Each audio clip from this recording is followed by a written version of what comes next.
Masterclass in civil engagement. In a now viral video, Baton Rouge activist Gary Chambers Jr. sharply criticized a Louisiana school board member who defended the naming of a school after Confederate leader Robert E. Lee. The board member also then appeared to be online shopping while discussing the topic at a hearing last week. And here is what ensued. So I had intended to get up here and talk about how racist Robert E. Lee was, but I'm going to talk about you, Connie. Sitting over there shopping while we talking about Robert E. Lee. This is a picture of you shopping while we talking about racism and history in this country. Only white members of this board got up while we were up here talking too, because you don't give a damn, and it's clear. But I'm going to tell you what the slaves, my ancestors, said about Robert E. Lee, since you don't know history, sister. Let me tell you that they said when he got the plantation, after he got off the field where 27,000 people died at Gettysburg, Connie, Robert E. Lee was a brutal slave master. Not only did when he whooped the slaves, he said, lay it on them hard. After he said, lay it on them hard, he said, put brine on them so it'll burn them. That's what Robert E. Lee did. And you set your arrogant self in here and sit on there shopping while the pain and the hurt of the people of this community is on display, because you don't give a damn and you should resign.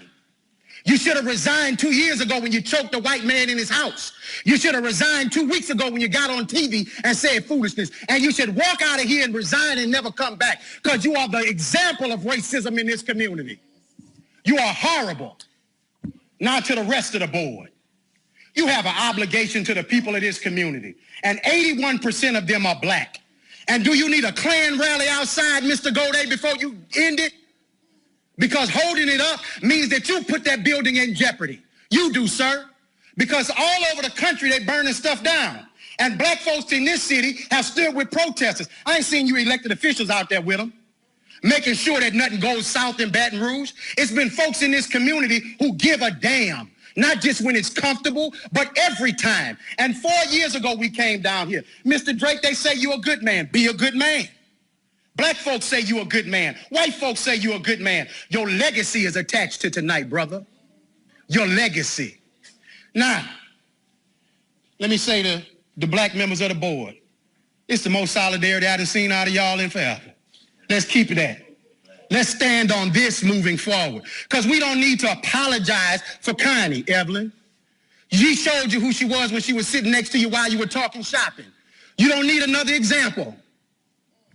Now, when do we as Baton Rouge stop being in 1856? If you want to name the building after somebody, how about PBS Pinchback, the first black governor of the state of Louisiana, when he was governor during Reconstruction? You want another name? Oscar Dunn, who was the lieutenant governor of the state of Louisiana in the 1860s, that gave the right for Darius Landis and Don Collins and Evelyn Ware Jackson and Tremel Howard to get here. You want to name it after somebody from Reconstruction? Name it after the people who fought for abolition of slavery.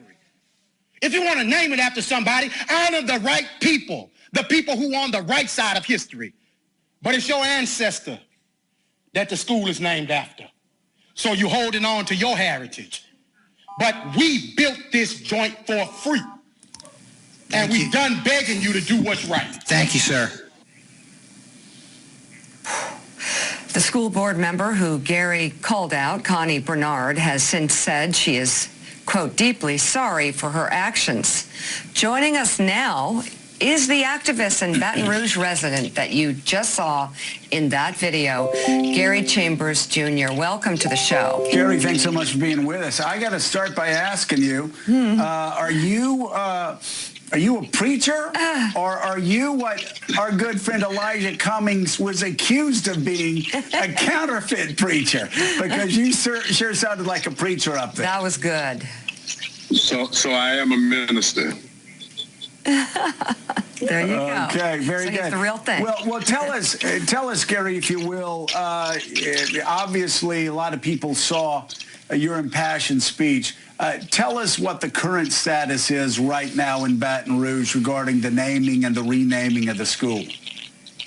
Well, first of all, thank you all for the opportunity to share with you. We won the vote that night, and Lee High School will no longer be named Lee High School. There you go. Fantastic. I got Eddie Glaude Jr. here with us. Eddie, I'd like to ask a question. Eddie. Gary, it was just wonderful seeing you hold the council accountable.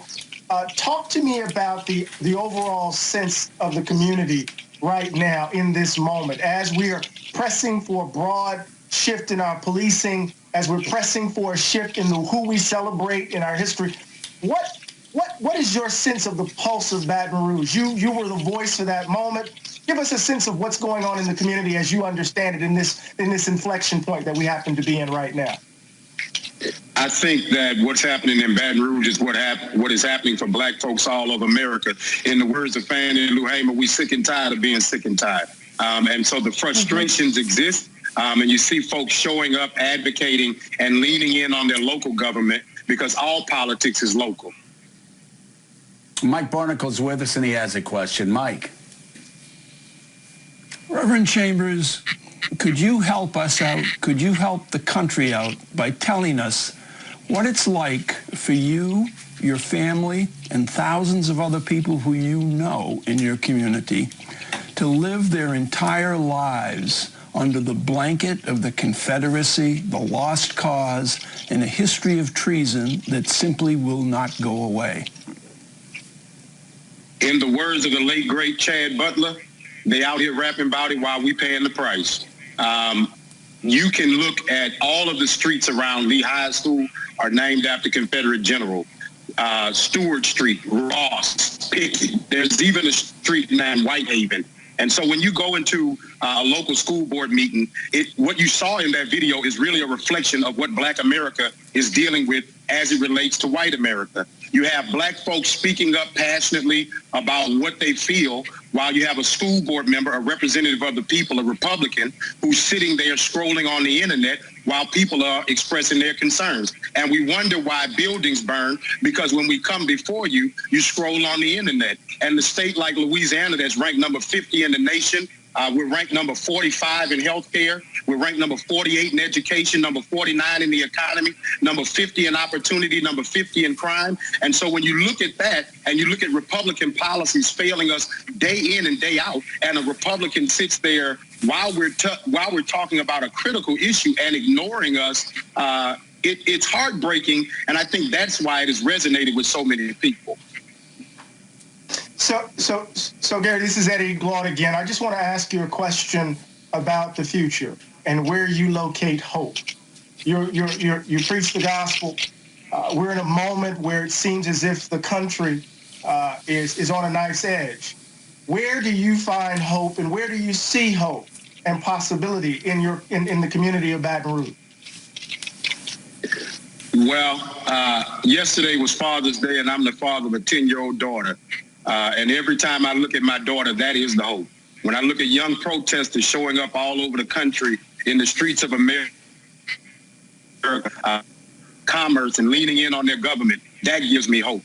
Because a dream deferred is not a dream denied. And this is simply our leg of the race.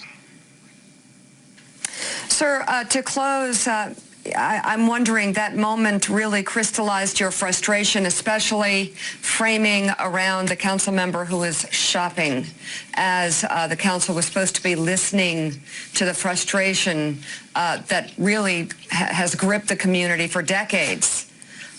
What is your next tangible focus in Baton Rouge? Because the board has unanimously voted to change the school's name. Obviously, there's so much more that needs to be done.